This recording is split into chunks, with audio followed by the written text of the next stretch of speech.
ह्या फील्डमध्ये कसं आहे की काय वाटतं मुलींना की आता चला आपण मेकअप आर्टिस्टचा कोर्स केला, आपण एवढे पैसे घातले, चला आता आपल्याला ऑर्डर्स येणार, असं नसतं. खूप स्ट्रगल आहे खूप स्ट्रगल आहे याच्यामध्ये. ऑर्डर्स तर लिटरली खूप म्हणजे खूप मेहनत करून त्याच्यात तुम्हाला खूप तुमचं डोकं लावून की आपल्याला कशा ऑर्डर्स मिळतील. असं नाही की कोर्स केला की ऑर्डर मिळतील.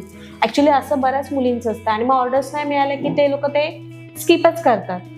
पण ह्याच्यात टिकून राहणं म्हणजे एक खूप म्हणजे मी तर असं म्हणेन की खूप विचार करून ही फील्ड निवडावी आणि निवडल्यानंतर त्याच्यात सोडून मध्येच काम थांबवू नये. तुम्ही काम करत राहा, मॉडेल शूट करा, वेगवेगळ्या ठिकाणी जा आणि सेमिनार्स अटेंड करा. आम्ही पण भरपूर सेमिनार अटेंड केले आणि अजूनही करतो. नवीन शिकायला आम्ही सेमिनार अजूनही अटेंड करतो. आम्ही असं नाही, आम्ही दर दिवसाला काही ना काही शिकत असतो, काही नाही करत असतो किंवा कोणाकडून म्हणजे ऑनलाईन क्लासेस जॉईन